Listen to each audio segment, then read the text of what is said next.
Assalamualaikum warahmatullahi wabarakatuh. Pada kesempatan kali ini, kita akan belajar tentang limit dan kekontinuan fungsi kompleks. Ini adalah definisi dari limit fungsi kompleks. Diberikan fungsi fz adalah suatu fungsi kompleks dengan domain daerah D, dan z0 adalah titik limit dari D. Bilangan L disebut limit fungsi f untuk z mendekati z0. Dapat kita tuliskan seperti ini. Limit fungsi fz untuk z mendekati z0 adalah L. Jadi L ini adalah limit fungsinya. Jika untuk setiap epsilon positif terdapat delta positif, sedemikian sehingga untuk setiap z elemen D, elemen dari domainnya, dengan 0 kurang dari nilai mutlak z min z0 kurang dari delta, maka berlaku nilai mutlak dari fz min L itu kurang dari epsilon. Ini adalah definisinya. Mari kita lihat secara grafis ilustrasinya seperti apa. Nih, misalkan diketahui suatu fungsi fz, ini digambarkan dengan garis grafik yang berwarna biru. Ini adalah fungsi fz. Kita akan lihat untuk z mendekati z0,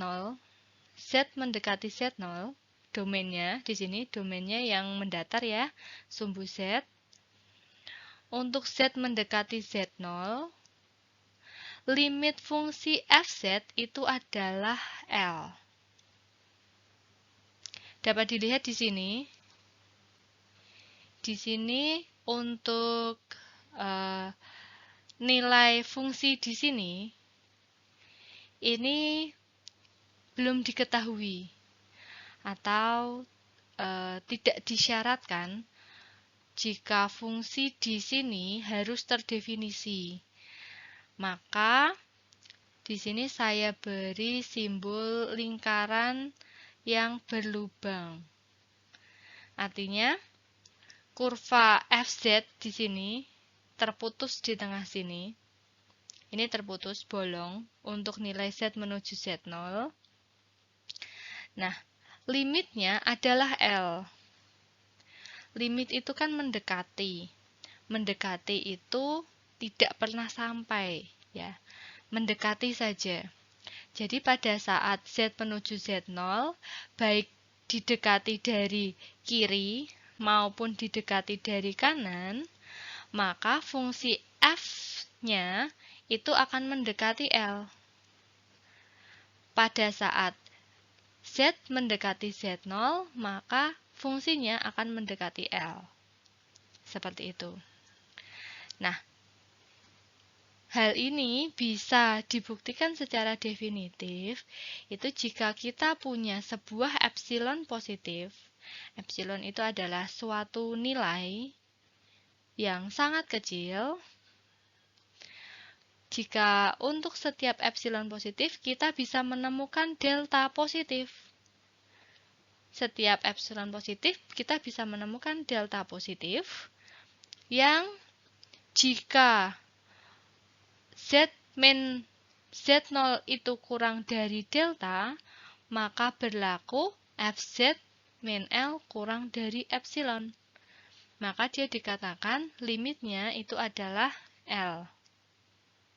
Jadi limit L ini itu secara definitif terjadi jika kita bisa menemukan suatu delta untuk setiap epsilon. Kita bisa menemukan delta sehingga jika jarak antara z min z0 itu kurang dari delta, maka jarak antara fz dengan L itu kurang dari epsilon. Seperti itu. Nah, ini contohnya. Buktikan limit untuk fz-nya 4z plus 3, untuk z menuju 1, itu adalah sama dengan 7. Nah, untuk pembuktiannya, kita bisa ambil sembarang epsilon positif. Kita bisa menemukan delta untuk setiap epsilon positif itu. Berapa deltanya? Nah, ini nanti akan kita cari berapa delta yang memenuhi. Ini dicari. Bagaimana mencarinya? Nah, secara definitif kan untuk Z min Z0 kurang dari delta, maka Fz min L kurang dari epsilon. Lah, Fz min L itu siapa? Fz min L itu berarti Fz-nya ini adalah 4Z min 3, 4Z plus 3, ini Fz-nya. L-nya adalah 7. Ini adalah Fz, ini adalah L. Fz min L itu harus kurang dari epsilon. Berarti kan 4Z plus 3 min 7. 4Z min 4, ya kan? 4Z plus 3 min 7 itu sama dengan 4Z min 4. Itu bisa kita tulis sama dengan 4 kali Z min 1. Nah, padahal Z min 1 itu kan kurang dari delta. Z min 1 itu kurang dari delta. Berarti 4 dikalikan Z min 1 itu kurang dari 4 delta. Nah, kita bisa memilih deltanya siapa supaya Fz min L itu kurang dari epsilon. Maka kita bisa memilih deltanya itu sama dengan epsilon per 4. Sehingga kalau dikalikan, 4 dikalikan epsilon per 4 itu kan sama dengan epsilon. Sehingga dari pernyataan ini bisa kita tuliskan dari yang paling depan itu Fz min L itu tandanya di sini ada kurang dari, berarti kurang dari epsilon. Seperti ini. Fz min min L kurang dari epsilon. Nah, jadi untuk setiap epsilon positif, kita bisa menemukan delta positif dengan deltanya itu epsilon per 4, ya kan? Jadi untuk setiap epsilon terdapat delta, yaitu epsilon per 4. Misalkan epsilonnya diambil 1, maka deltanya berapa? 1 per 4.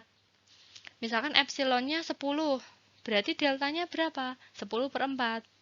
Jadi untuk setiap epsilon kita bisa menemukan delta. Nah, sehingga untuk Z min 1 kurang dari delta berlaku Fz min 7 kurang dari epsilon. Sehingga menurut definisi, maka limitnya adalah 7. Seperti ini.